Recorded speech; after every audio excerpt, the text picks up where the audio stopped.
पूर्णमिदं पूर्णात् पूर्णमुदच्यते पूर्णस्य पूर्णमादाय पूर्णमेवावशिष्यते। ॐ शान्ति शान्ति शान्तिः।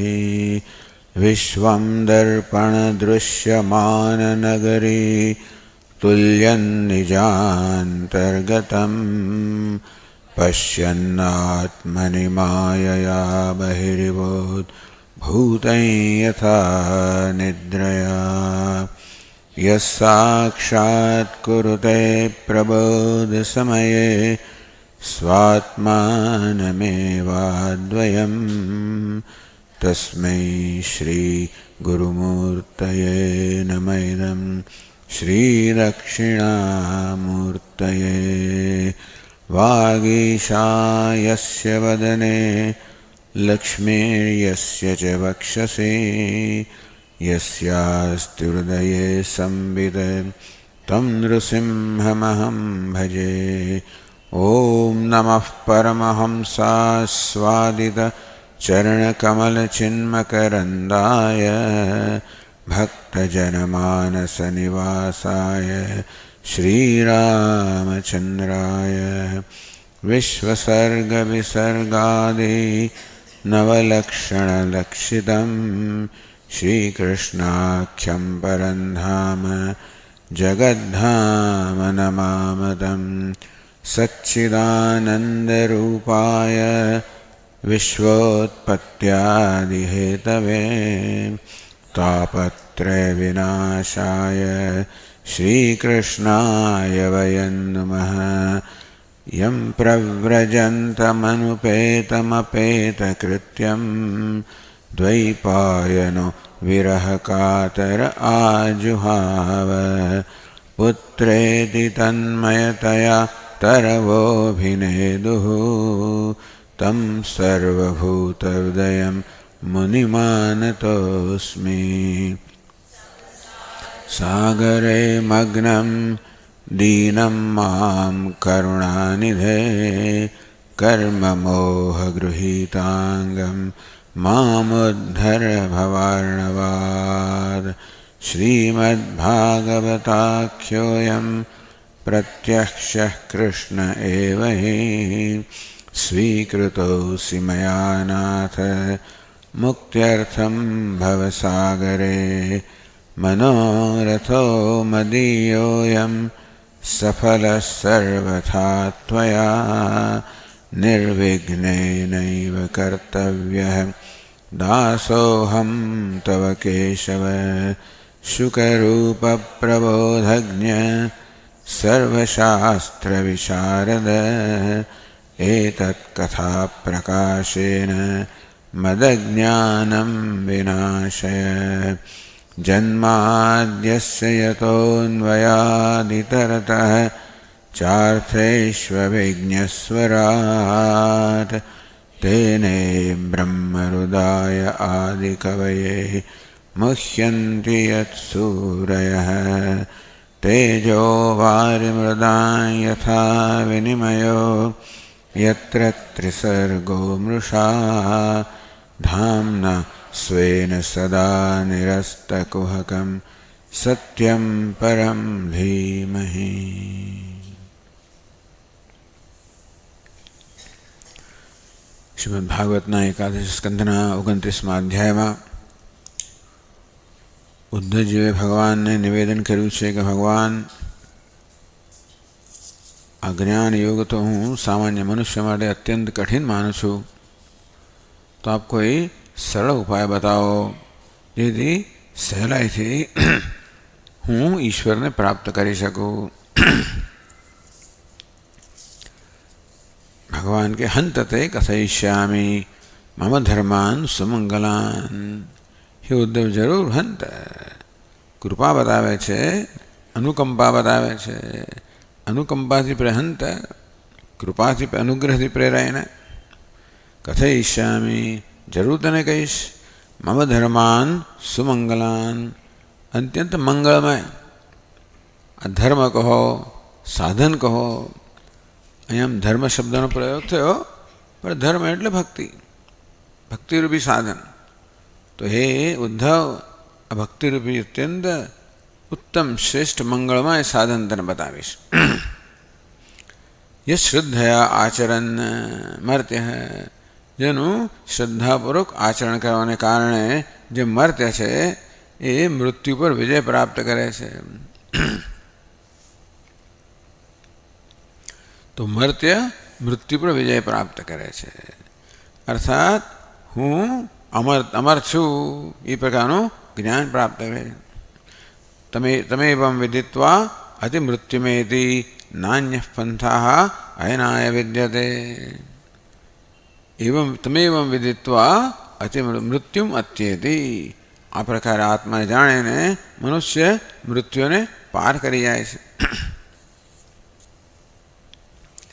તો પહેલો ધર્મ તો બતાવ્યો કે હે ઉદ્ધવજી, જે કંઈ કર્મ કરો એ બધા મારા માટે કરો. એટલે દરેક કર્મ કરતી વખતે મને યાદ કરો. એવી રીતે કરો કે જેથી આ કર્મથી ઈશ્વર પ્રસન્ન થાય. ખાલી બોલીને રહેવાનું, ઈશ્વર શબ્દ બોલીને નહીં રહેવાનું. ઈશ્વર પ્રસન્ન થાય એટલે કોણ પ્રસન્ન થાય? કયા રૂપમાં રહેલો ઈશ્વર પ્રસન્ન થાય? હું જ્યાં પણ કામ કરતો હોઉં, ઓફિસમાં કામ કરતો હોઉં, તો મારા આ જે માલિક છે એના રૂપમાં રહેલો ઈશ્વર, અથવા અમારું આ એક સંસ્થા છે એ સમાજ માટે કંઈ કરી રહી છે, સમાજના રૂપ રહેલો ઈશ્વર, દેશના રૂપમાં રહેલો ઈશ્વર, વગેરે વગેરે, ગ્રાહકના રૂપમાં રહેલો ઈશ્વર, બધા રૂપમાં ઈશ્વર જ છે. હું ગ્રાહક હોઉં તો મને માલ આપનાર રૂપમાં રહેલો ઈશ્વર, હું વેચનાર હોઉં તો ગ્રાહકના રૂપમાં રહેલો ઈશ્વર, પત્ની હોય તો પતિના રૂપમાં રહેલો ઈશ્વર, પતિ હોય તો પત્નીના રૂપમાં રહેલો ઈશ્વર. બસ. તો આ પ્રકારે મદર્થમ કર્માણી સર્વાણી કર્માણી કુર્યાત. બધા જ કર્મ મારા માટે, ઈશ્વર માટે, નારાયણ માટે, શ્રી કૃષ્ણ માટે કરો. અને વસ્તુની સુંદર એ છે કે આપણે પૂજા કરતા હોય શ્રી કૃષ્ણની, ત્યારે તો એને શ્રી કૃષ્ણ માટે કર્મ થતા જ હોય. પણ આગળ કહે છે તેમ, કારણ કે શ્રી કૃષ્ણ તો સર્વનો આત્મા છે, સર્વ રૂપમાં એ જ છે. અને માટે જે કોઈ આપણે સમક્ષ હોય એની ઈશ્વર રૂપે સેવા. આમ તો જે લોકો સમાજ સેવા કરે છે એ ઉત્તમ કામ કરે છે, પછી સમાજના રૂપે ઈશ્વર છે. સમાજ સેવાથી પણ ચઢિયાથી ઈશ્વર સેવા કરું છું. તો ધીમે ધીમે એનું મન ચિત્ત મારામાં અર્પિત થશે, એનું આત્મા અને મન મારામાં રતિ પામશે.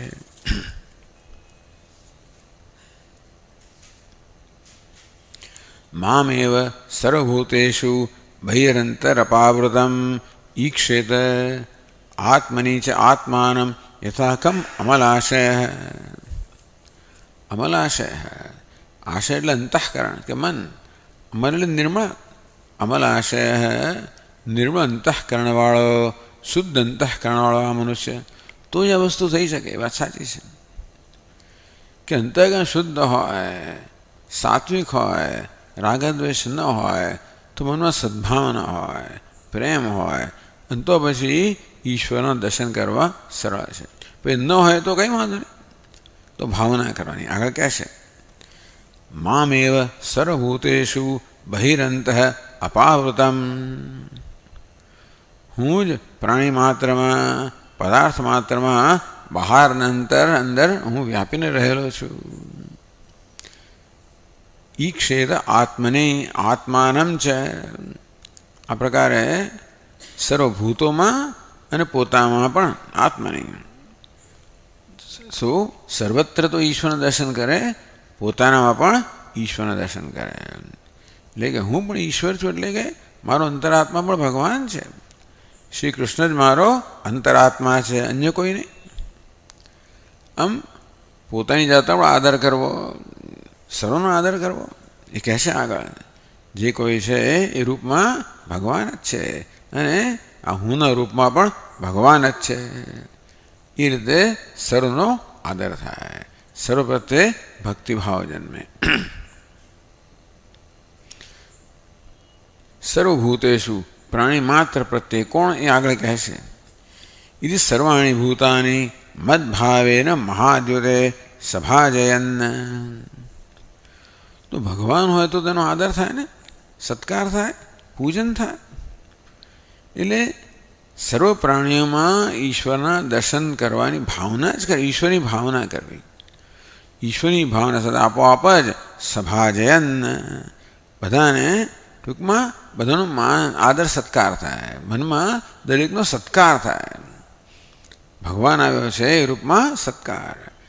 કેમ આ રસે કે જો તમે દુકાનદાર છો તો ગ્રાહક આવ્યો, આ રૂપમાં ઈશ્વર આવ્યો, મનમાં એનો સત્કાર થાય, સદભાવના થાય કે ભાઈ અમારો ગ્રાહક છે એટલે એને કોઈક રીતે છેતરપિંડી કરીને વધારેમાં વધારે એનું શોષણ કરે એવું નહીં. હું કેવી રીતે એની પણ સેવા કરું, મારા ગ્રાહકનો સેવક, મારી દ્વારા આ ગ્રાહકને પણ કંઈક લાભ થાય. જે માલ મને વેચું છું એ માલ સારો હોય, એ દ્વારા એ ખુશી થાય, એનો ઉપયોગી થાય, એને લાભ થાય. આ તો પેલો બતાવે સરસ, તમે શાકભાજી લેવા જાઓ, સરસ તમને પેલું રીંગણ બતાવે અને પછી મૂકે ત્યારે બીજા અંદર મૂકી દે, એવું બધું ચાલતું હોય. તો એવું બધું નહીં, છેતરવાની ભાવના નહીં, એની સેવા કરવાની ભાવના, સત્કારની ભાવના. ગ્રાહક પણ જાય દુકાનદાર પાસે, એવું નહીં કે એની પાસે કેમ પણ એને ઓછામાં ઓછું કેમ, ટૂંકમાં જ્યારે દુકાનદાર બિચારો ગરજમાં હોય ત્યારે જે માગો એ ભાવે આપી દે કદાચ, તો કે નહીં એની ગરજનો લાભ ન લેવો. દુકાનદાર ગ્રાહકની ગરજનો લાભ ન લે, ગ્રાહક દુકાનદારની ગરજનો લાભ ન લે. પણ દુકાનદાર છે, એને પણ પરિવાર છે, એ બિચારો આટલી મહેનત કરી રહ્યો છે, એને પણ કંઈક લાભ થવો જોઈએ, એનું પણ ગુજરાન ચાલવું જોઈએ. આમ ગ્રાહક પણ એવું ઈચ્છે કે દુકાનદારનું ભલું થાય, દુકાનદાર ઈચ્છે ગ્રાહકનું ભલું થાય. એવું થાય તો શું થઈ જાય દુનિયામાં? સ્વર્ગ ફેલાઈ જાય. સ્વર્ગમાં આથી વધારે શું હોય? સ્વર્ગમાં એવું તો ના હોય. આમ બસ આ પ્રકારની સભા છે તો બધા ભગવાનનું રૂપ છે, મને એનો સત્કાર થાય. ઇતિ સર્વાણી ભૂતાની મદભાવેન મહાદ્યુતે સભાજન. હે મહાદ્યુતિ, હે નિર્મલ બુદ્ધિ ઉદ્ધવજી, આ પ્રકારે કેવલમ જ્ઞાનમાશ્રિત, જ્ઞાનનો આશ્રય લઈને, બીજા કશાનો રાગદ્વેષનો આશ્રય લઈને નહીં, જ્ઞાનનો આશ્રય લઈને. સર્વભૂતેષુ યેનૈકમ ભાવમ અવ્યયમીક્ષતે અવિભક્તમ વિભક્તેષુ તજ્ઞાનમ સાત્વિકમ સ્મૃતમ. સર્વભૂતેષુ એકમ ભાવમ ઈક્ષતે, એક જ ભાવ, એક જ તત્વ, એક જ પરમાત્મા રહેલો છે. ઈક્ષતે એવા દર્શન કરે, કેવી ભાવના છે. અવિભક્તમ વિભક્તેષુ, ભલે બધા પ્રાણીઓ આ પદાર્થો વિભક્ત છે, એકબીજા કરતાં જુદા છે, અનેક છે, એ સર્વમાં સમાન રૂપે પરમાત્મા રહેલો છે. બેસીને ભાવના તો કરીએ. ચલો વ્યવહારમાં કદાચ મુશ્કેલ પડે, આવું ધ્યાન કરી શકાય આપણાથી. એકલા બેઠા હોઈએ તો આ પ્રકારનું ધ્યાન કરી શકાય. બ્રાહ્મણે પુલકસે સ્તેને બ્રહ્મણ્યે અર્કે સ્ફુલિંગકે અક્રૂરે ક્રૂરકે ચૈવ સમુદ્રક. આ બધામાં બ્રાહ્મણ હોય કે પુલકસ એટલે કસાઈ હોય, એવી જાતિ બ્રાહ્મણે. તો પુલકસ અંત્ય જાતિ વિશેષ, બધી અંત્ય જાતિ હોય ને, બધી નીચલી વર્ણ, એમાંનું એક પુલકસ. એટલે ટૂંકમાં આ પ્રકારે આ બધાનું જાતિતઃ વૈષમ્યમ, જાતિ જુદી હોય પણ એ બધામાં પરમાત્મા સમાન છે. સ્તેને બ્રહ્મણ્ય, બ્રહ્મણ્ય કોને કહેવાય? તો કે જે બ્રાહ્મણોને દાન કરનારો હોય. સ્તેનું કોને કહેવાય? બ્રાહ્મણનું ધન લઈ લેનારો હોય, વિરુદ્ધ. આ પ્રકારે કર્મતઃ વૈષમ્યમ, કર્મમાં વિષમતા છે. એક તો બ્રાહ્મણને દાન આપનાર છે, બીજું ચોરી લેનાર છે, તો પણ સમાન દ્રષ્ટિ. અર્કે સ્ફુલિંગકે, અર્ક એટલે સૂર્ય, સ્ફુલિંગ એટલે તણખો. એમાં ગુણતઃ વૈષમ્યમ, એમના ગુણનું વિષમતા છે, તો પણ પરમાત્મા સમાન છે. જાતિની વિષમતા હોય કર્મની વિષમતા હોય, ગુણની વિષમતા હોય, અક્રૂર કે ક્રૂર કે સ્વભાવતઃ વૈષમ્યમ, એક અત્યંત ક્રૂર છે અને બીજો અત્યંત દયાળુ છે, કરુણાશીલ છે.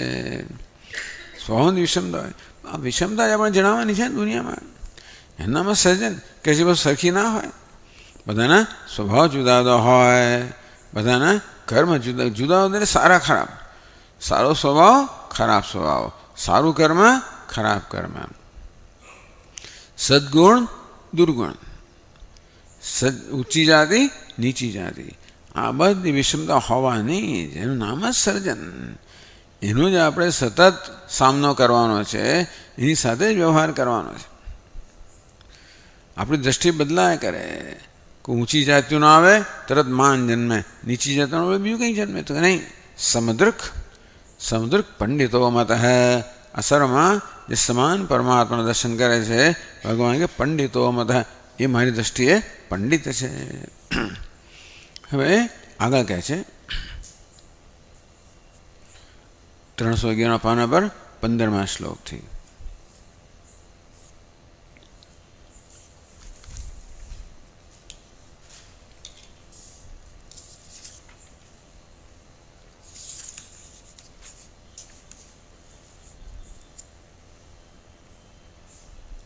એક પ્રશ્ન પૂછવામાં આવ્યો કે ભાઈ આવું એક સૂત્ર છે, સમાસમાભ્યામ વિષમ સમય પૂજ્યેત ઇતિ. તો ગૌતમ સ્મૃતિમાં કહેલું છે, ભગવદ્ ગીતામાં પણ આ વસ્તુ જ કહેવામાં આવી. એ પણ એ પ્રશ્ન ઉઠાવે છે. ગૌતમ સ્મૃતિમાં કહ્યું છે સમાસમાભ્યામ વિષમ સમયેષુ. વિષમ સમય જે સમાન હોય એને વિષમ જોવા, વિષમ હોય એને સમાન જોવા. તો એ વ્યવહાર તો શું કહે છે, દરેકનો એની કક્ષા પ્રમાણે આદર થવો જોઈએ. જેમ કે તમે કોઈ યજ્ઞ યાગાદિ કરો, જો દાદા પંડિતોને બોલાવો તો જે ઉચ્ચ કોચનો પંડિત હોય એનો વધારે આદર થાય, પેલો ઓછો ભણેલો હોય ઓછો આદર થાય. આવો નિયમ જ છે. દરેકનું આસન જુદું જુદું હોય, દક્ષિણા જુદું જુદું હોય. આ પ્રકારે વ્યવહાર એવી રીતે હોવો જોઈએ કે દરેકને એની યોગ્યતા પ્રમાણે આપણે એનો આદર કરવો જોઈએ. તો જ તમે સ્વર્ગમાં જાઓ.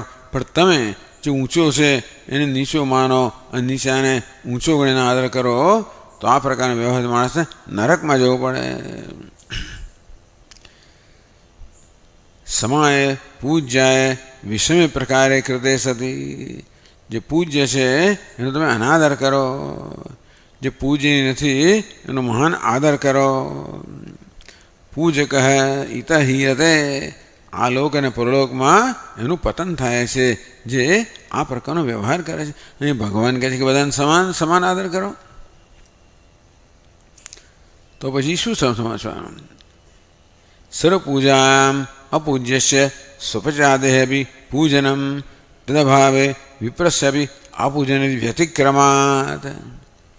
કોઈ ચંડાળ હોય એ પૂજ્ય નથી એનું પૂજન કરો. બ્રાહ્મણ છે પૂજનીય છે એનું પૂજન ના કરો. અને શું કહે? વ્યતિક્રમ. તો અપરાધા, આ પ્રકારનો અપરાધ થાય. એવી રીતે એટલે શ્રીધર સ્વામી પૂછ્યું કે ભાઈ ઉત્તમ મધ્યમ અધમેશુ એક રૂપેણ સમાન સભાજનમ અપાંડિત્યમ સ્યાત પૂજ્ય પૂજાદિ વ્યતિક્રમાદિ દોષાપત્તે. એટલે કહે છે કે ઇતિ આશંક્ય તામ એવ જ્ઞાન દૃષ્ટિ. આગળ જ્ઞાન દૃષ્ટિ કેવલમ જ્ઞાનમાં આશ્રિત્ય, માત્ર જ્ઞાનનો આશ્રય લઈને. એટલે તમે ખરેખર ઊંચો માનતો હો અને પછી તમે એનો અનાદર કરો, અને ખરેખર નીચો માનતો હો અને પછી આદર કરો તો એનો દોષ કહેવાય છે. પણ તમારી દૃષ્ટિમાં ઊંચ નીચનો ભેદ જ ના હોય. જો વ્યવહારની અંદર જે ઊંચો હોય એનો વધારે આદર કરવો જોઈએ, નીચો હોય એનો ઓછો આદર કરવો જોઈએ, એ વાત બરાબર છે. જ્યારે તો ઊંચાને ઊંચું જોતા હો, નીચાને નીચું જોતા હો ત્યારે. પરંતુ તમારી દૃષ્ટિમાં ઊંચો નીચો બધા સમાન જ હોય. કઈ રીતે સમાન છે? બધામાં ઈશ્વર છે. અને તેથી તમે ઊંચ નીચ જોતા નથી, અને તેથી જે પ્રકારનું જ્ઞાન હોય એ પ્રકારનો વ્યવહાર થવો જોઈએ. કેવલમ જ્ઞાનમાશ્રિત. જ્ઞાનમ કેવલમાશ્રિત. તમારું જ્ઞાન કયા પ્રકારનું છે? તમારી દ્રષ્ટિ કેવો છે એનો આશ્રય લઈને. તમારી દ્રષ્ટિ એવી જ હોય ખરેખર કે નહીં ઈશ્વર જ આ રૂપમાં છે. અને તેથી જે કંઈ હોય તે તો જેવી રીતે શંકરાચાર્ય મહારાજ કહે ને કે ભાઈ કે વિપ્રો એમ સ્વપચો એમ પહેલાં પૂછ્યું વિપ્રો એમ સ્વપચો એમ મહાન કોયમ વિભેદ ગ્રહ. મહારાજ આપને વળી બ્રાહ્મણ છે ના ચંડાળ છે આ પ્રકારની દ્રષ્ટિ ભેદમાં આપનામાં ક્યાંથી આવ્યો? તરત કહી દીધું વાત સાચી છે કે આવી દ્રષ્ટિ ધરાવતો હોય એ મારો ગુરુ છે. એ બ્રાહ્મણ વિપ્ર હોય કે ચંડાળ હોય, એ દ્રષ્ટિનો સવાલ છે. ટૂંકમાં ભગવાન કહે છે કે જરૂર વ્યવહાર તમારે વ્યવસ્થિત કરવો જોઈએ, પણ કેવલમ જ્ઞાનમાશ્રિત. માત્ર જ્ઞાનનો આશ્રય લઈને કે જ્ઞાન શું છે? સર્વભૂતેષુ એકમ, એક જ ભાવ છે, એક જ પરમાત્મા પ્રાણી માત્રમાં છે એવું જ્ઞાન છે. એ દ્રષ્ટિ એ ભાવના છે. એ તો હકીકત જ છે કે પરમાત્માએ આ બધા ખોળિયાઓ ઉત્પન્ન કર્યા અને પછી એમનો પ્રવેશ કર્યો અને પોતે બધા નામ ધારણ કર્યા, એ નામથી પોતે જ વ્યવહાર કર્યો છે એવું તો ઉપનિષદ કહે છે જ. એટલું જ નહીં, પરંતુ કોઈ પણ વ્યક્તિને આપણે લઈએ, જેને આપણે ચંડાળ કહીએ એને પણ લઈએ, તો ચંડાળપણું ક્યાં છે? ચંડાળપણુંના વ્યક્તિત્વમાં છે, પ્રકૃતિમાં છે. દરેક વ્યક્તિ પુરુષ અને પ્રકૃતિ આ બેના સંયોગની ઉપજ છે, ખરું ને? જ્યારે હું મારી તો હું કહું હુંની અંદર બે અંશ રહેલા છે, પુરુષ અને પ્રકૃતિ. પુરુષ પરમાત્મા, એ પરમાત્માએ પ્રકૃતિનો વેશ ધારણ કર્યો છે. બસ એ હકીકત છે કે પરમાત્મા વેશ ધારણ કર્યા વગર પ્રગટ ના થઈ શકે. અસ્થિ ભાતિ પ્રિય છે સચ્ચિદાનંદ પરમાત્મા, એટલે કશોક વેશ ધારણ કરવો પડે તો જ એ આપણા અનુભવનો વિષય બની શકે. ટૂંકમાં આપણા અનુભવનો વિષય બનવા માટે ભગવાને સામે ચાલીને જાત જાતના વેશ ધારણ કર્યા. એકનો એક વેશ પહેરતા આપણે પણ કંટાળી જઈએ, એટલે જાત જાતના વેશ ધારણ કર્યા. આપણે ખાતર, આપણા મનોરંજનને ખાતર, આપણા આનંદને ખાતર. તો ચંડાળપણું ક્યાં છે? વેશમાં છે, પ્રકૃતિમાં છે. બ્રાહ્મણપણું વેશમાં છે. એક જ અભિનેતા રાજા પણ હોય, ભિખારી પણ હોય, પ્રધાન પણ હોય, સાધુ પણ હોય અને ખલનાયક પણ હોય. આપણે જ્ઞાન છે કે એક જ અભિનેતા છે. જ્ઞાન દ્રષ્ટિનો આશ્રય લઈએ તો બધા, પછી તો પેલો ભલે નાટક કરતો હોય અને ભિખારીનો તો આપણે એને હાથ મિલાવીએ. એ હાથ આપણે ભિખારી સાથે નહીં, કોને મિલાવીએ છીએ? પેલા અભિનેતા સાથે મિલાવીએ છીએ. મારી દ્રષ્ટિ કેવી છે એને હું મારા અભિનેતા તરીકે જોઉં છું, હાથ મિલાવું છું, કે ભિખારી તરીકે જોઉં છું? ભિખારી તરીકે જોતો હોવ તો ભિખારી પ્રમાણે વ્યવહાર થવો જોઈએ. જ્ઞાનમ કેવલમ આશ્રિત, કેવળ જ્ઞાનનો આશ્રય લીધો કે આ તો આ દરેક વેશની અંદર આ બધી પ્રકૃતિમાં એક જ પરમાત્મા સર્વ વ્યવહાર લીલા કરી રહ્યો છે. ભલે એને ખબર ના હોય, એ પોતાને ચંડાળા માને છે, પણ આને જ્ઞાન છે કે જે પોતાને ચંડાળા માને છે વાસ્તવમાં એ જ નારાયણ છે. એ નારાયણે ચંડાળાનો વેશ ધારણ કરીને ભૂલી ગયો કે હું નારાયણ છું, એ જુદી વાત છે. કારણ કે પેલો વધારે પડતું ઢીંચી ના આવ્યો તો ભૂલી જાય, નશો આવી ગયો ને. તેમાં આ વિદ્યાનો એક મોહનો નશો છે, ભૂલી ગયો, ભગવાને ભૂલી ગયો. પણ એની સમસ્યા, મારી સમસ્યા નથી. એટલે આ સમ વિષમનો પ્રશ્ન ક્યાં આવે? જ્યાં દ્રષ્ટિમાં વિષમતા છે ત્યાં વ્યવહારમાં વિષમતા હોવી જોઈએ. દ્રષ્ટિમાં સમતા છે ત્યાં વ્યવહારમાં સમતા હોઈ શકે. આદર તો સરખો હોઈ શકે. ક્યાંય પૂછ બધાનો સરખો આદર કરે. કદાચ બહારથી વ્યવહાર ભિન્ન ભિન્ન કરતો હોય તો પણ બધાનો આદર સરખો કરે. રામચંદ્રી અયોધ્યા આવ્યા ત્યારે બધાની સાથે જ મળે, બધા રૂપ લઈ લીધા એમણે. જેટલા અયોધ્યા નગરજનો છે એટલા ભગવાન બની ગયા. દરેક સાથે દરેકને મળ્યા. કોઈના ચરણને સ્પર્શ કરે, કોઈને માથે હાથ મૂકે, કોઈને ભેટે, બધાને સરખું ના કરે. કોઈ પોતાના પુત્ર સમાન છે, કોઈ પોતાના પિતા સમાન છે, કોઈ પૂજનીય છે. બધા એ પ્રકારનો વ્યવહાર બધા સાથે આદરપૂર્વકનો, પણ જે પ્રકારનો વ્યવહાર આવશ્યક હોય. દૃષ્ટિમાં સમાનતા છે, સમાન આદર, સમાન પ્રેમ. પંડિતો મત સમદૃક, આમ સમાન દૃષ્ટિ ધરાવનારો આ જે જ્ઞાની પુરુષ છે એ મારી દૃષ્ટિએ પંડિત છે.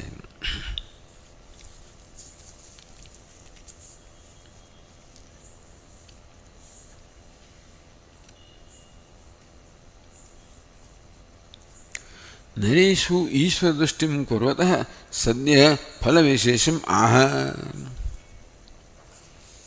મોટાભાગની આપણને તકલીફ તો મનુષ્ય સાથે જ છે.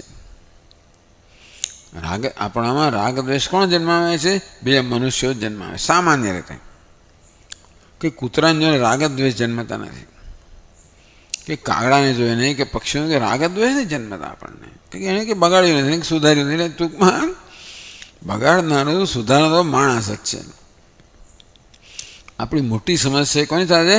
માણસ જાતિ સાથે છે. હું માણસ છું એટલા માટે. એટલે આમાં જ સૌથી અઘરો દાખલો તો મનુષ્ય જ છે. એનો પછીના શ્લોકમાં કહે છે,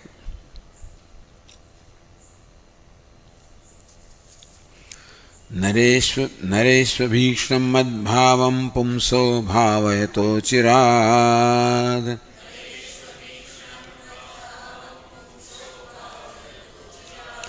સ્પર્ધા સૂયા તિરસ્કારા સાહંકારા વિયંતિ.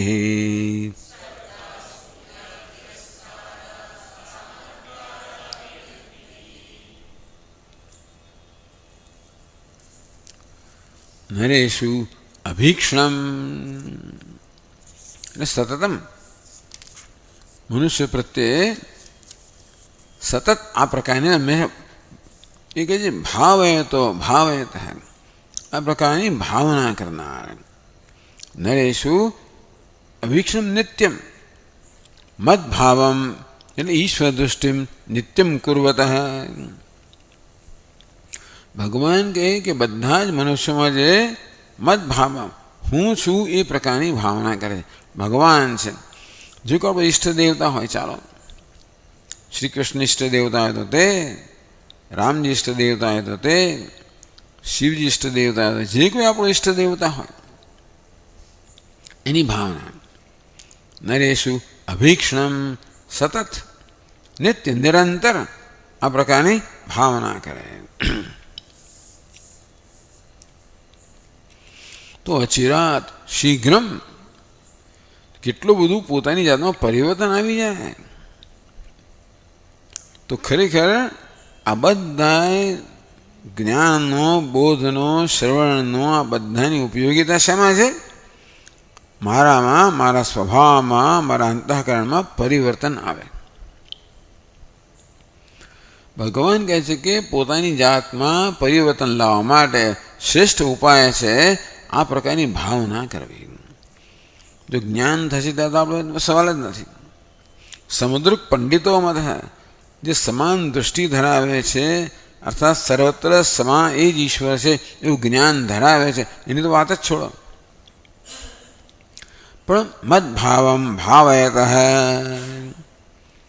આ પ્રકારે મારી ભાવના છે. જ્ઞાન પહેલાંની સ્થિતિ છે. ભાવના એ પ્રયત્નપૂર્વક મનની સ્થિતિ આપણે કરીએ કે ભાઈ બધી સ્ત્રીઓ માતા સમાન છે. એ ભાવના, કદાચ મને માતા દેખાતી ને પણ હું ભાવના કરું. બધા બાળકો પુત્ર સમાન છે, ભાવના કરો. તેમ સર્વમાં એક જ ઈશ્વર રહેલો છે.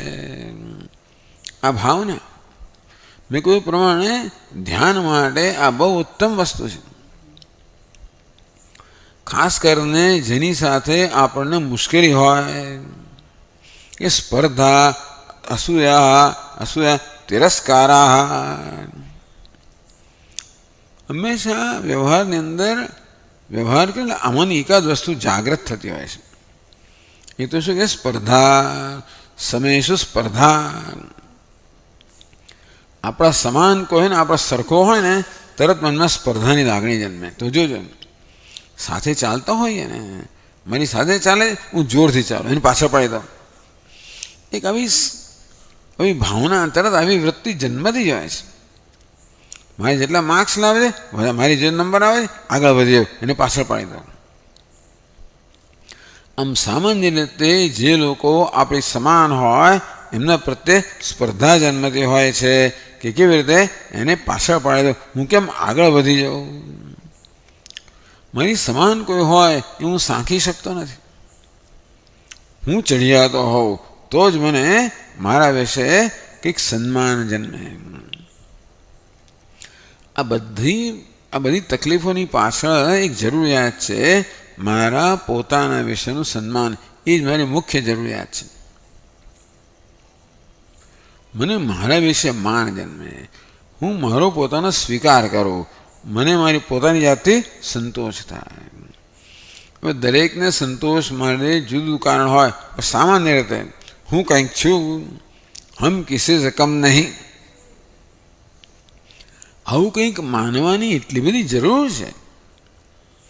એટલા માટે દરેક પરિસ્થિતિની અંદર હું મારી જાતને મૂકીને કોઈને કોઈ પ્રકારની અંદર ક્લેશનો અનુભવ કરતા હોઉં છું. દરેક સ્થિતિમાં મારી સમાન હોય ત્યારે ક્લેશનો અનુભવ કેમ કરું, અને આગળ કેમ વધ્યું, સ્પર્ધા. પછી મારી હું ચડિયાતો હોય, અસૂયા તો ઈર્ષ્યા આવે. પોતાને જે ચડિયાતો હોય રૂપમાં, ગુણમાં, કે પછી સફળતામાં, સન્માનમાં, ટૂંકમાં આ બધી દુનિયાની વસ્તુઓથી આપણે આપણી જાતને માપતા હોઈએ છીએ ને. કમનસીબે આપણી સફળતાનો કયો માપ છે કે મને કેટલું સન્માન મળ્યું, મારા કેટલા અનુયાયીઓ છે, વગેરે વગેરે. મારી પાસે કેટલું ધન છે, કેટલી સંપત્તિ છે, કેટલી સત્તા છે, પ્રતિષ્ઠા છે, મારું મકાન કેટલું મોટું, મારો આશ્રમ કેટલો, વગેરે વગેરે. આ માણસ કમનસીબે પોતાની જાતને આ બધી દુન્યવી વસ્તુઓથી જ માપતો હોય છે. એની કારણે સતત બિચારો પીડાતો હોય છે. પોતાને સમાન હોય ને તરત કે આ તો મારે જેવો થઈ ગયો, આ તો મારાથી આગળ વધી છે, મારે એનાથી આગળ વધવું જોઈએ. સ્પર્ધા જન્મે. એ પણ આપણને પીડનારી છે. બધી ચડિયાતાને જોવું કે મારે આગળ વધી ગયેલો છે, તો એની પાસે વધારે સંપત્તિ છે, વધારે સત્તા છે, એની વધારે પ્રતિષ્ઠા છે, એને વધારે સન્માન છે, તરત ઈર્ષ્યા જન્મે. અસૂયા એટલે શું? ગુણેશુ દોષાવિષ્કાર, એના ગુણમાં દોષના દર્શન કરવા. સ્વામીજી આ તો બધા મોટો માણસ થઈ ગયો, કશું ભણ્યું, એને કશું આવડતું નથી. ભલે લોકો આટલું સન્માન કરતા હોય, એને કંઈ શાસ્ત્રને કંઈ ગતાગમ નથી. આટલો ધનવાન કહેવાય ખરો, બોલતાય નથી આવડતું. આટલી પ્રતિષ્ઠા પ્રાપ્ત કરી ખરી, પરંતુ એને ઘરની અંદર કોણ, એને કોઈ સાંભળતું નથી. સ્વામીજી ટૂંકમાં આપણે જ્યારે જોઈએ કે માણસે કશી સિદ્ધિ પ્રાપ્ત કરી છે અને પોતાને કદાચ ચડિયાતો છે, સાંખી ના શકીએ, કઈ રીતે એને ઉતરતો સાબિત કરવો, એના ગુણની અંદર પણ કેમ દોષ દર્શન કરવું. તો સ્વામીજી લોકોનો સ્વભાવ થઈ ગયો એટલા એવું કરે, બાકી એમાં એવું કે એનામાં કંઈ છે નહીં કશું. એ તો એવું છે ને, લકી છે, નસીબદાર છે, એટલે એના પાસા ભરવા પડે, એટલે આટલી સંપત્તિ પ્રાપ્ત, બાકી એનામાં કોઈ આવડત નથી. લોકોને શું ખબર પડે કોને માન આપવું, કોને ના આપવું? લોકો ગાંડા છે બધા, માન આપે, એનામાં એવું કોઈ છે નહીં. ટૂંકમાં આપણે જે ચડિયાતો હોય એમાં કોઈ દોષ દર્શન, આ જરૂર છે મારી. એ વ્યક્તિમાં દોષ દર્શન કરું ત્યારે મને લાગે હું પણ મારા કરતાં કંઈ ચડિયાતો નથી, મારા જેવો જ છે, મારાથી ઉતરતો છે, અને મારે એ રીતે મને સંતોષ પ્રાપ્ત થાય. આમ જે કોઈ છે એના કરતાં હું ચડિયાતો છું એ મારા મનમાં સિદ્ધ થાય તો મને સંતોષ થાય. એટલે કોઈ પણ ઉપાયથી એને મારા મનમાં મારા કરતાં ઉતરતો સિદ્ધ કરવાનો પ્રયત્ન કરવો. આ મગજમાં ચાલે, આ બધી પીડાઓ છે, બધી મગજમાં સતત ચાલ્યા કરતું હોય છે. એટલે અસૂયા આપણાથી ચઢિયાતા હોય, જેણે વધારે સિદ્ધિ પ્રાપ્ત કરી પ્રત્યે અસૂયાનો થાય ગુણેશુ દોષા, એના ગુણ છે એમાં દોષ આપણે જોઈએ. ઈર્ષ્યા જન્મે, બળતરા થાય, કોઈક આગળ વધે તો મારા મનમાં બળતરા થાય, અને બીજા કંઈ બગાડ્યું નથી મારું, એને મને ઓળખતો નહીં કે તો પણ. હવે પછી આ બળતરાઓ કોને માટે થાય ખબર છે? આપણી જાતિના લોકો માટે જ થાય, બધું પછી બીજા માટે ના થાય. આપણી જાતિના એટલે શું? હું ધારો કે વિદ્વાન હોઉં તો બીજા વિદ્વાનો સાથે તુલના કર્યા કરો. મારા સમાન હોય તે આગળ વધવું, આગળ વધેલો હોય એને સ્વામીજી કંઈ ઠેકાણું નથી એનું, એને કંઈ વ્યાકરણ નથી આવડતું, એ તો બધો વિદ્વાન બની બેઠો છે, લોકોને સંબંધ કરીને ટૂંકમાં મારી, એટલે હું વિદ્વાન હોઉં ને મને તો પેલા ધનવાન માટે મને કશું ના થાય. વિદ્વાન તો મને કોઈ પેલા શાહરૂખ ખાનની ઈર્ષા ના થાય, જુદા જુદા પ્રકારનો છે. મને કોઈ રાજકારણ રાજનેતાની ઈર્ષા ના થાય. ઈર્ષા કોઈ મારી કક્ષામાં જ આવતો હોય, મારા વર્ગનો જો, એની સાથે તકલીફ હોય. બધા મનુષ્યો સાથે પણ નહીં, સ્ત્રી હોય ને સ્ત્રીઓ સાથે વધારે તકલીફ હોય. પોતાને રૂપનું અભિમાન હોય, ફલાણું અભિમાન હોય, તો એ સાથે તુલના કર્યા જ કરે હંમેશા. અને પછી દોષ કાઢે, કે પોતે ચડિયાતું હોય દોષ કાઢે કે સ્વામી તમને ખબર નહીં કેટલું પગ શું લગાડી આ તો બધું અંદર કશું વગેરે હોય. ટૂંકમાં કંઈ ને કઈ રીતે મારા મગજમાં આ રીતે બહુ જરૂરિયાત છે. કોઈ મારા સમાન દેખાતો કેવી રીતે હું જરાક કંઈક કરીને એનાથી આગળ વધી જાઉં. ટૂંકમાં માણસ બિચારો કેટલો દુઃખી થાય છે કોઈ કારણ વગેરે. કારણ તો મહાન છે, અહંકાર કારણ છે. અહંકાર એટલે શું છે? પોતાના વિષયની આ પ્રકારની ગ્રંથિઓ, પોતાના વિશે આ પ્રકારની દ્રષ્ટિ, આ જ મોટું કારણ છે. સ્પર્ધા અસૂયા તિરસ્કારા હીનેષુ તિરસ્કાર. કોઈ આપણે હીન તુચ્છકાર તદ્દન, બસ તને શું આવડે, તું શું જાણે છે, કશું નહીં, મારી સાથે ના ચાલીશ, મારી પાસે ના આવીશ, દૂર જા, અહીં નહીં બેસવાનું, પેલું બાજુ બેસ, અહીં નહીં ચાલવાનું, પેલું બાજુ ચાલ, આમ નહીં કરવાનું, પેલું કર. ટૂંકમાં હીન હોય એના પ્રત્યે તિરસ્કાર, સમાન હોય એની પ્રત્યે સ્પર્ધા, ચડિયાત હોય એની પ્રત્યે ઈર્ષ્યા કે અસૂયા. બસ આ જ મગજના ચાલે આ જ કરે. માણસને ક્યાં સુખ હોય? પછી દુનિયામાં ટૂંકમાં એને ગમે તેટલી સિદ્ધિઓ પ્રાપ્ત કરી હોય, બધો કરોડપતિ હોય કે મોટો રાજનેતા હોય, મોટો ખેલાડી હોય, મોટો અભિનેતા હોય, મોટો ગાયક હોય, ગમે તે હોય, આ મગજ આ તો બધું ચાલે જ કરવાનું. આ ગાયકને બીજા ગાયકો સાથે તકલીફ હોય, એને બીજા સાથે તકલીફ ના હોય. અભિનેતાને બીજા અભિનેતા તકલીફ હોય. પેલા ખેલાડી હોય સ્પોર્ટ્સ, એને બીજા સ્પોર્ટ્સમેન ચાલે. આપણે ધોનીની ઈર્ષા ના આવે, આવે ના આવે. સામાન્ય આપણે ક્રિકેટર નથી.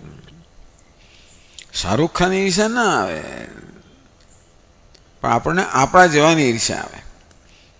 આપણા ક્લાસમાં, આપણા વર્ગમાં, વર્ગ એટલે કે ક્લાસ, એમાં જે આવતા હોય ને એ આ બધી તકલીફ ઊભી કરનારા છે. આ જરા સમજવાની બહુ જરૂર છે.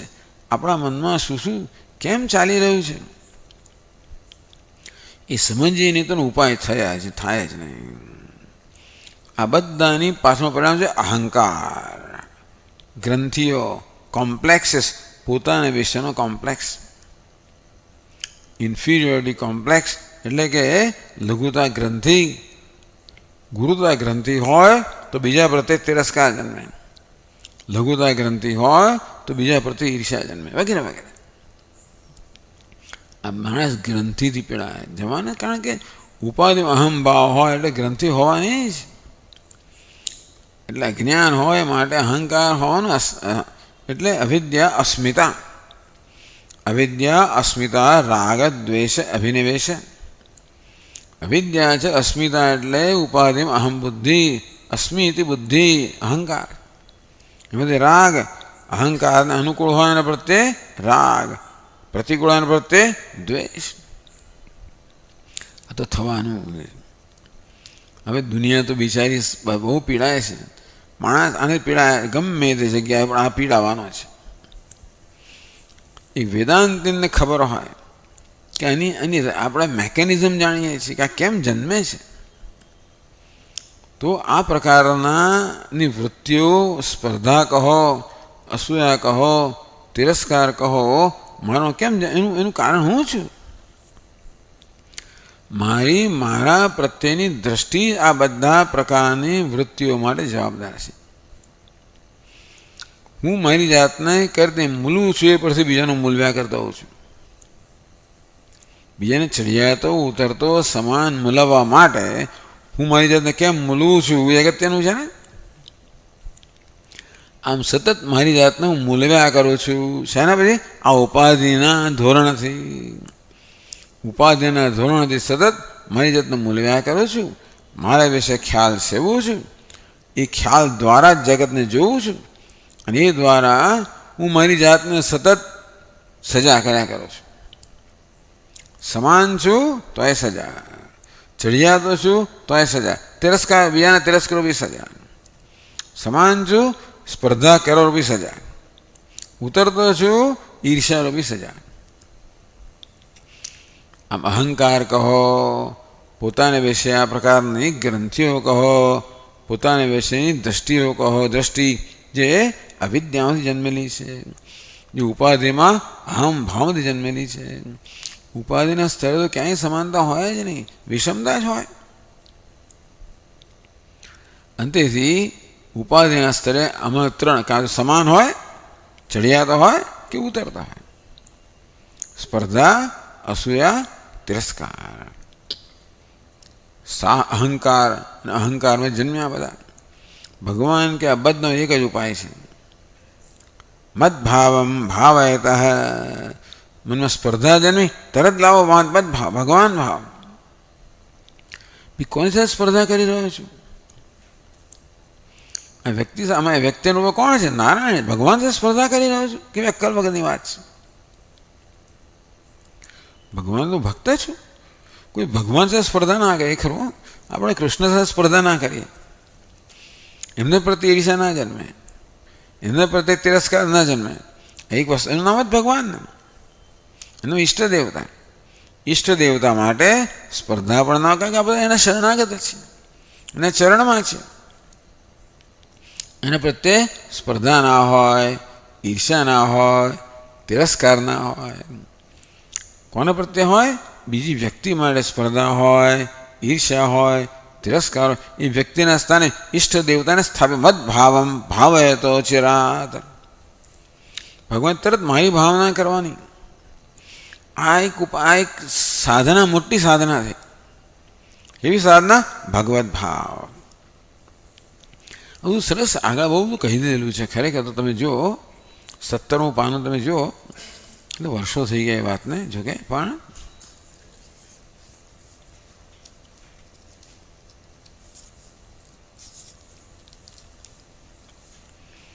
ત્યાં આ પેલી નવયોગીશ્વરની કથા છે બધી. રાજા પૂછે, અથ ભાગવતમ બ્રૂતે યદ ધર્મો યાદૃશો નૃણામ યથા ચરત યદ બ્રૂતે યર્લિંગૈર ભગવત પ્રિય. યોગીશ્વર, કૃપા કરીને ભગવાનના ભક્તના લક્ષણો વર્ણન કરો. યદ ધર્મ, ભગવાનના ભક્તનો શું ધર્મ છે?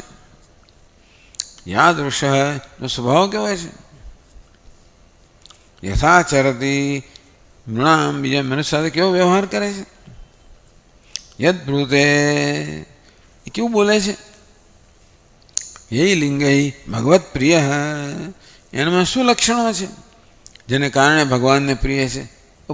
ભક્તોનું આપણે ચર્ચા, ભક્તોનું ચિંતન કરીએ તો બહુ સરસ કામ થાય. ભગવાને છોડો,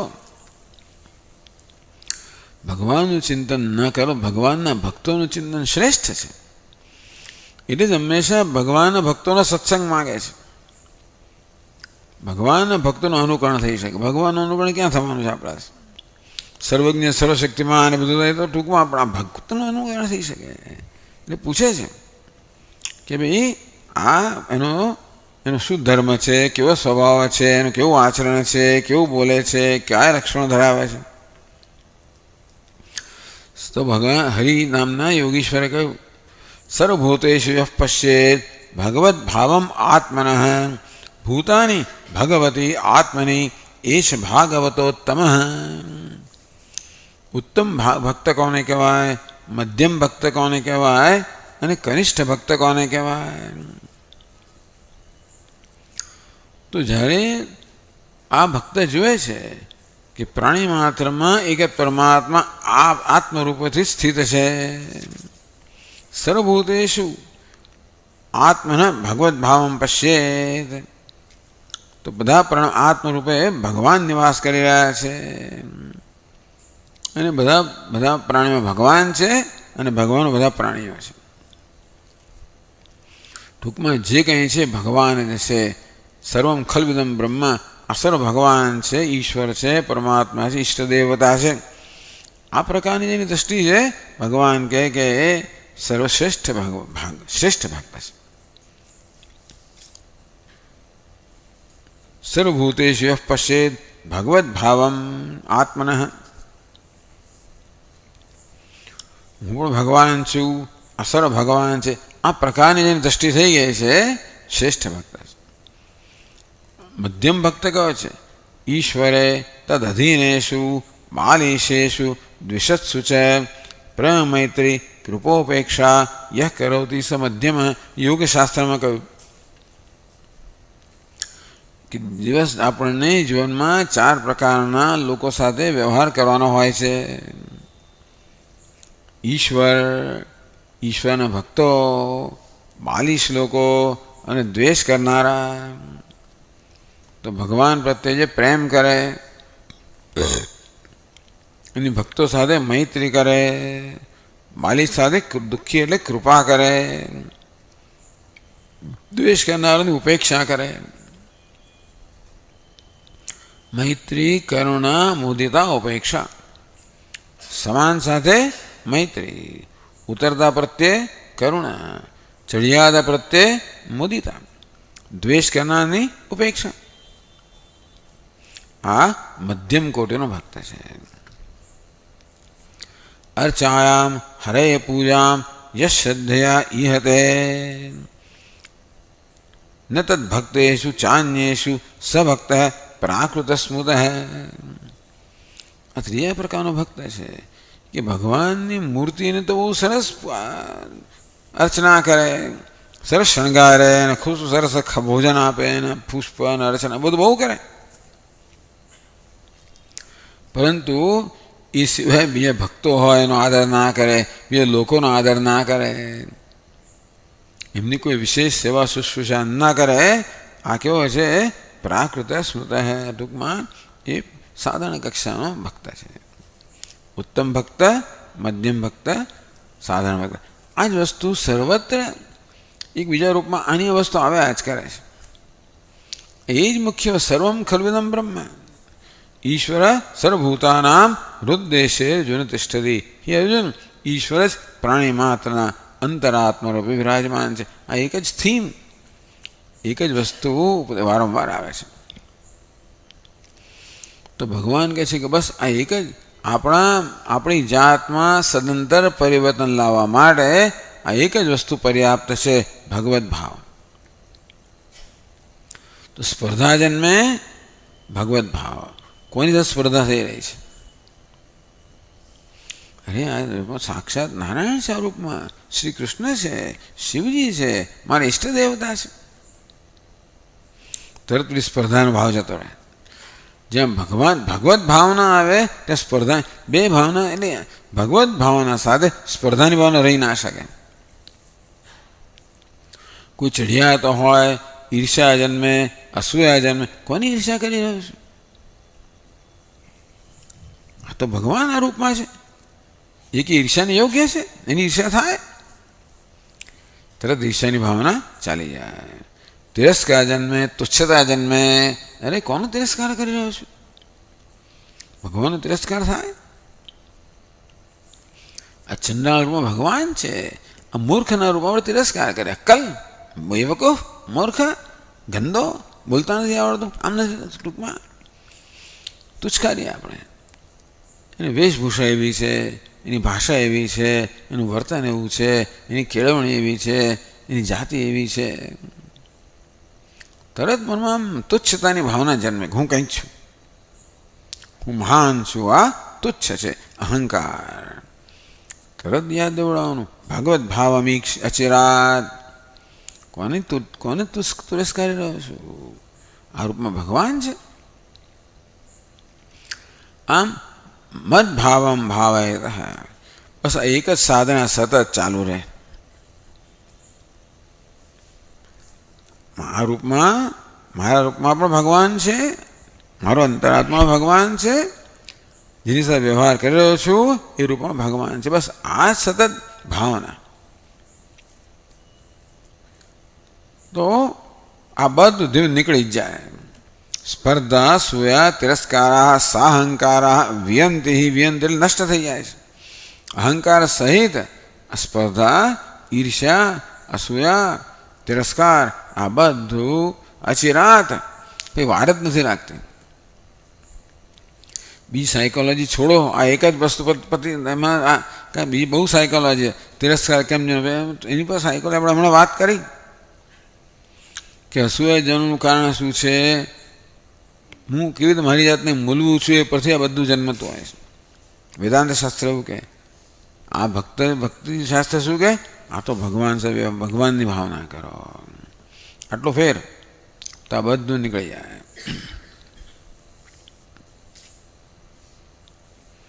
હિ નિશ્ચિતમ એતે દોષા વિયંતિ નશ્યંતિ. દોષ આ બધા નષ્ટ થઈ જાય છે.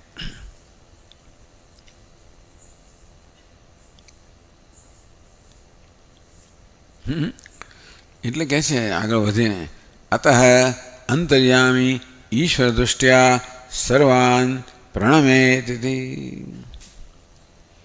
માત્ર મનમાં ભાવના કરીને નહીં રહી જવાનું, એ ભાવનાને વ્યક્ત કરવાની. સ્વામી મહારાજ કે ફિઝિકલાઇઝ યોર એટીટ્યુડ. મનમાં જે ભાવના જન્મે એ ભાવનાને ક્રિયામાં વ્યક્ત કરવી. તો મને મંદિરમાં ભાવના જન્મે કે તો ભગવાન વ્યક્ત કરો, પ્રણામ કરો. જરૂરિયાત હોય તરત વ્યક્ત કરો, દાન કરો વગેરે.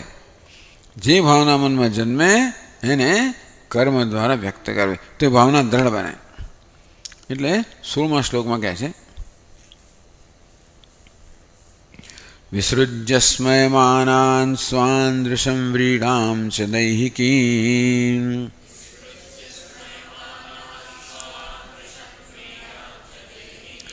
પ્રણમેદ દંડવદ ભૂમા વાશ્વચાંડાલખોગરમ ગોખરમ.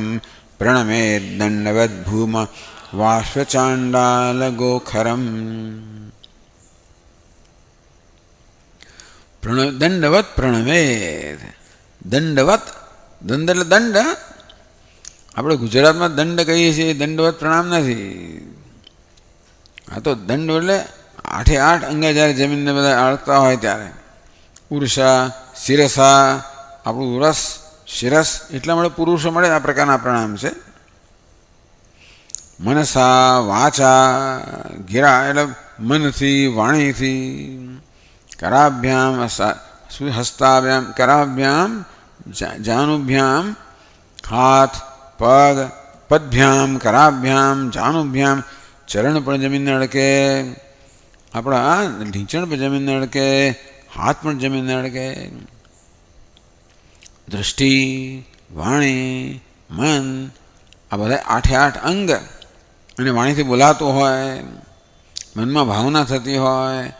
અને પ્રણાંગ અષ્ટાંગ, આ સાષ્ટાંગ પ્રણામ કહે છે.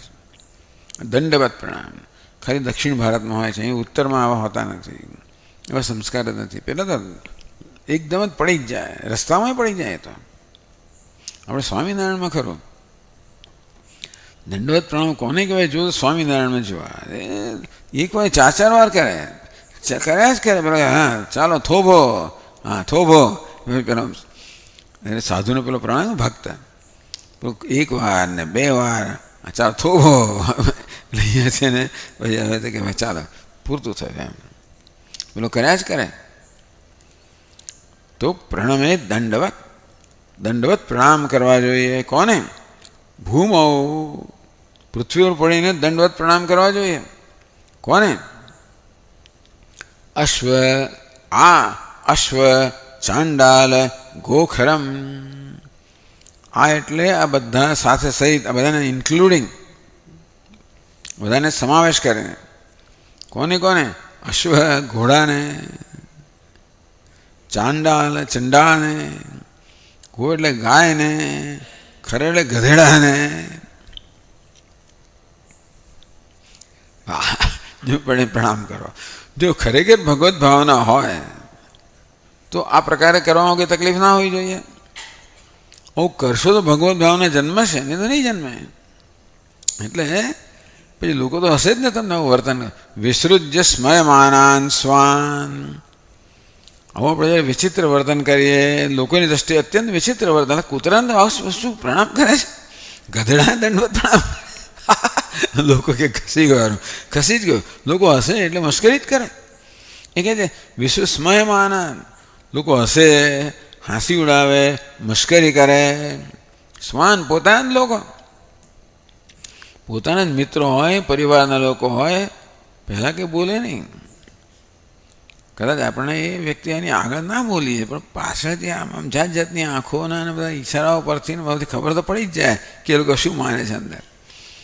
અને એની પાછળ કર્યા પગની વાતો થાય પણ ખબર પડી જાય કે લોકો કેવી ઠઠ્ઠા મશ્કરી કરે. કંઈક ખસી ગયું છે, શું થઈ ગયું સ્વામીજીને? સાઠે બુદ્ધિ કંઈક થઈ ગયું લાગે છે. એટલે ટૂંકમાં કંઈક લઈ જવાની જરૂર લાગે છે. એ કહે છે એટલે સ્મયમાનાન આ પ્રકારે હસતા હોય, હાંસી ઉડાવતા હોય, ઠઠ્ઠા મશ્કરી કરતા તો વિસૃજ્ય, એની ઉપેક્ષા કરીને ભલે એ કરતા તો કરવા દો. પછી જોઈએ કે કોઈ જોતું તો નથી ને, કોઈ મસ્જિદ નથી બધે એમ કરે નહીં, ભલે કરતા હોય એ લોકોને જે કરવું એ કરે. તો કહે પ્રણવેદ ઈશ્વર દૃષ્ટ્યા, આ ઘોડાના કે પછી ગાયના કે કૂતરાના કે પછી એક ગધેડાના રૂપમાં કોણ રહેલું છે? વાસ્તવમાં ભગવાન રહેલો છે. અશ્વ નથી, આ અશ્વ છે. આ શ્વ, ચાંડાલ, ગો અને ખરા. શ્વ એટલે કૂતરો, અશ્વ નથી. આ સમંતાત, આ બધાનો સમાવેશ કરે. એટલે કૂતરા સુધીને બધાને, બીજાને તો વાત જ શું કરવી? કૂતરાને, ચંડાળને, ગાયને અને ગધેડાને તો પછી બીજા નમસ્કારનો પ્રશ્ન નથી આવતો ને. એ આ બધાને સહિત આ બધાને અંદર સમાવીને નમસ્કાર કરે. ત્યાં સુધી નમસ્કાર કરવાના. ભાઈ બ્રાહ્મણ તો કરો જ, બીજા તો કરો જ, એમાં સવાલ જ નથી. કૂતરા સુદ્ધાને કરવાના. દંડવેદ 2 વસ્તુ થઈ. સ્વાન સ્વયમાનાન વિસૃજ્ય, પોતાના જ લોકો જ્યારે આ પ્રકારે ઠઠ્ઠા મશ્કરી કરતા હોય એની ઉપેક્ષા કરીને. વળી બીજું શું છે? દૃશમ વ્રીડામ છે દૈહિકીમ દૃશમ, પોતાને દેહ માનીને જે પ્રકારની લજ્જા એક આવે, હું આ કૂતરાને પ્રણામ કરું. આમ ઉત્તમ સતુ નીચ હૈતી, હું તો ઉત્તમ છું, હું બ્રાહ્મણ છું, આ નીચ છે. આ પ્રકારની દ્રષ્ટિ ક્યાંથી આવે છે? દેહની દ્રષ્ટિથી આવતી હોય છે. દૈહિકીમ દૃશમ, પોતાને દૈહિક માનવો, દેહમાં અહંભાવ કરીને પોતાના વિશે આ પ્રકારનું અભિમાન સેવવું કે હું આવો છું, ફલાણો છું, અને પોતાનું ઉત્તમ માનવો, બીજાને અધમ માનવા, એને કારણે જે પ્રકારની તુચ્છતા કે તિરસ્કાર જન્મે એને પણ છોડી દે. વિસૃજ્ય, એ પણ છોડી દો. એટલે હું ઊંચો છું, આ નીચો છું, એ પ્રકારની દ્રષ્ટિનો ત્યાગ કરવો. મારા આ પ્રકારના પ્રણામ કરવા રૂપી વર્તનને કારણે બીજો શું માનશે, શું બોલશે, એ બધાની ઉપેક્ષા કરીને પણ પ્રણમે દંડવત પ્રણામ કરવા જોઈએ. કેવી રીતે ઈશ્વર દૃષ્ટિયા, લજ્જાનો પણ ત્યાગ કરે. મને શરમ આવે, આવું તો મારે થાય, આ તો મારે ઉતરતો છે, એમાં પ્રણામ થાય, કેવી થાય? એટલા માટે લગ્નમાં જ્યારે ને પેલા સસરાએ પહેલાં જમાઈના પગ ધોવાનો છે, એવું આવે છે ને. એક વખતે આ શરો એવો આવે જ્યારે એને સન્માન, એને આદર કરવામાં આવતો હોય, આવકારતા હોય, તે વખતે સસરાએ જમાઈના પગ ધોવાના. પાણી પીવાનું કે નહીં ખબર નથી, ચરણામૃત લેવાનું કે મને ખબર નથી, પણ આવું કરવું પડે છે.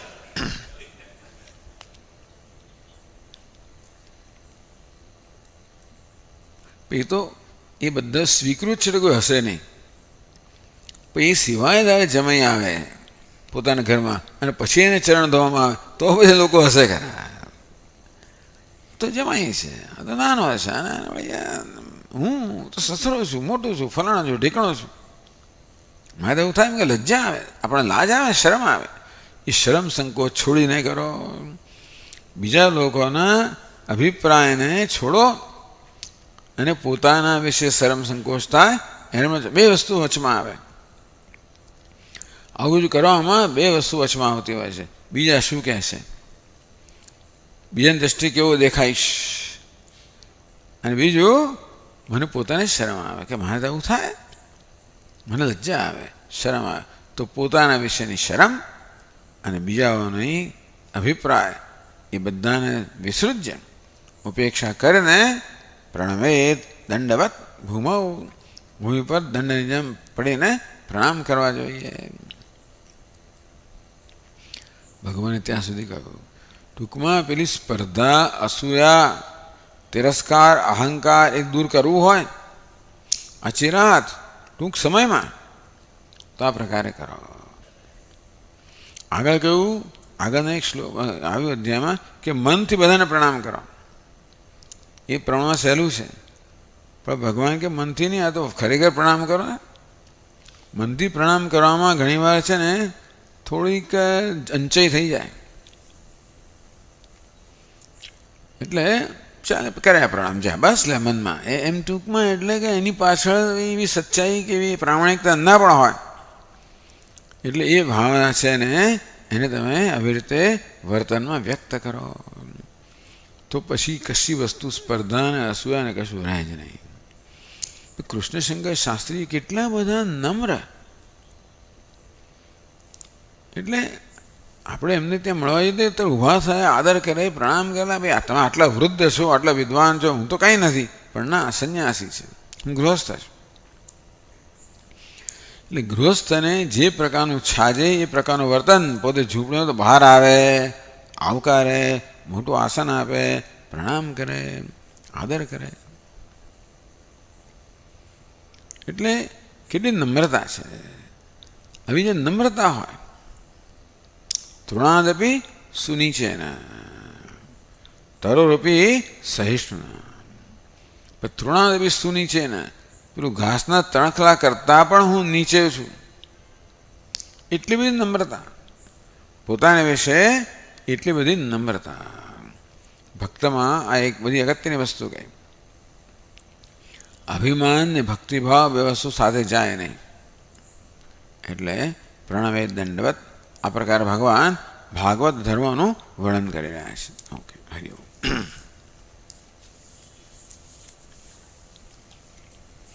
ઓમ પૂર્ણમદઃ પૂર્ણમિદં પૂર્ણાત પૂર્ણમુદચ્યતે પૂર્ણસ્ય પૂર્ણમાદાય પૂર્ણમેવાવશિષ્યતે. ઓમ શાંતિ શાંતિ શાંતિ.